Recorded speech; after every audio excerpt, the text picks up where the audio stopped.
നമസ്കാരം, കൊട്ടാരക്കര മീഡിയയിലേക്ക് സ്വാഗതം. യുണൈറ്റഡ് ബെന്തക്കോസ്റ്റൽ സ്പിരിച്വൽ ഫെലോഷിപ്പ് ചാരിറ്റി അസോസിയേഷന്റെ ഭാഗമായി ഇന്ന് കളയപുരം ആശ്രയ സങ്കേതത്തിൽ വെച്ച് അന്തേവാസികൾക്ക് ഒരു നേരത്തെ ഭക്ഷണം വിതരണം ചെയ്തു. അസോസിയേഷൻ പ്രസിഡന്റ് പാസ്റ്റർ സാമുവൽ ഉദ്ഘാടനം നിർവഹിച്ചു. സെക്രട്ടറി പാസ്റ്റർ ബാബു ആന്റണി യോഗങ്ങൾക്ക് നേതൃത്വം വഹിച്ചു.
മധ്യാഹ്ന പ്രാർത്ഥനയിൽ സംബന്ധിക്കാനായി കടന്നു വന്നിരിക്കുന്ന എല്ലാവർക്കും ധാരാളമായി ദൈവാനുഗ്രഹം ലഭിക്കട്ടെ എന്ന് പ്രാർത്ഥിക്കുന്നു, ആശംസിക്കുന്നു.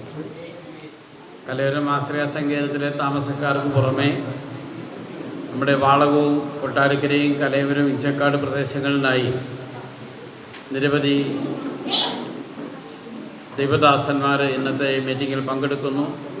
United pentecost spiritual fellowship charity അസോസിയേഷൻ്റെ വാളക യൂണിറ്റിൻ്റെ നേതൃത്വത്തിലാണ് ഇന്ന് അവരൊരു കൂട്ടായ്മയായി ഇന്ന് ഇവിടെ സംബന്ധിക്കുന്നത് എന്നതിൽ വളരെയേറെ സന്തോഷമുണ്ട്. കടന്നു വന്ന എല്ലാവർക്കും ഞാൻ വളരെ സ്നേഹപൂർവ്വം ഹാർദവമായിട്ട് സ്വാഗതം ആശംസിക്കുകയാണ്. എല്ലാവർക്കും ധാരാളമായി ദൈവാനുഗ്രഹം ഉണ്ടാകട്ടെ. അതുപോലെ തന്നെ ഇന്നത്തെ പ്രാർത്ഥനയിൽ സംബന്ധിക്കുന്ന നിങ്ങൾക്കും ധാരാളമായി ദൈവത്തിൻ്റെ അതിരുകളില്ലാത്ത നന്മ, കലവറ കൂടാതെയുള്ള നന്മ നിങ്ങൾക്ക് പകർന്നു കിട്ടട്ടെ എന്ന് പ്രാർത്ഥിക്കാം. വളരെ സന്തോഷമുണ്ട്. കടന്നു വന്നതിൽ ഒന്നും അത് അതിശയോക്തിയാലല്ല, എങ്ങനെ വെളിയിൽ അറിയപ്പെടുന്നു അതുപോലെ തന്നെ സംഭവം ഉള്ളിലും യാഥാർത്ഥ്യമാണ് എന്ന് മനസ്സിലാക്കുവാൻ, കണ്ണുകൊണ്ട് കാണുവാൻ തക്കൊണ്ട് മനസ്സിലായി. ഇതുപോലെയാണ് ഞങ്ങളുടെയും പ്രവർത്തനങ്ങൾ. ഞങ്ങളുടെ വിവിധ ഇടങ്ങളിൽ കടന്നു ചെന്നുകൊണ്ട് നിർധനരെ സഹായിക്കുക, പീഡിതരെ ആശ്വസിപ്പിക്കുക, വിധവമാരെ സഹായിക്കുക, അങ്ങനെ പല നിലത്തിലുള്ള പ്രവർത്തനങ്ങൾ ഞങ്ങളും ചെയ്തുകൊണ്ടേയിരിക്കുന്നു. അതിനോടനുബന്ധിച്ച് അധികമായിട്ടൊന്നും പറയുവാൻ സമയമില്ലാത്തത് കൊണ്ട് ഞാൻ നിർത്തുകയാണ്. ഇപ്പോൾ പ്രത്യേക എന്ന് പറയുമ്പോൾ ഇതുവരെയും ഉണ്ടായിരുന്നത് യുണൈറ്റഡ് ബെന്തക്കോസ്റ്റ് സ്പിരിച്വൽ ഫെലോഷിപ്പിൽ മെൻസ് ആൻഡ് വുമൻസ് ഉണ്ടായിരുന്നു. എന്നാൽ സെപ്പറേറ്റ് ഇന്നു മുതൽ യുണൈറ്റഡ് ബെന്തക്കോസ്റ്റ് സ്പിരിച്വൽ ഫെലോഷിപ്പിൽ വുമൻസിന് പ്രത്യേക ഒരു രൂപകൽപ്പന ചെയ്തിരിക്കുകയാണ്. ഈ ചാരിറ്റിയുടെ പ്രവർത്തനത്തിൻ്റെ ഇന്ന് ഉദ്ഘാടനം നടത്തുവാൻ തക്കവണ്ണമാണ് ഞങ്ങൾ ആഗ്രഹിക്കുന്നത്. അത് ദൈവനാമത്തിൽ ആ ഉദ്ഘാടനം നടത്തുവാൻ മാത്രം ഞാൻ നിൽക്കുകയാണ്. ഈ ഉദ്ഘാടനത്തിൻ്റെ പ്രത്യേകത എന്ന് പറഞ്ഞാൽ സഹോദരിമാർക്ക് അവരുടെ പ്രവർത്തനങ്ങൾ, ഇതിൻ്റെ മെയിൻ പ്രാർത്ഥന, പരസ്യങ്ങൾ, ആതുരാലയങ്ങൾ കടന്നു ചെല്ലുക, അവർക്ക് ലഘു കൊടുത്ത് അവരെ ആശ്വസിപ്പിക്കുക. അങ്ങനെ പല കാരുണ്യ പ്രവർത്തനങ്ങൾ സഹോദരിമാർക്ക് ചെയ്യുവാനുണ്ട്.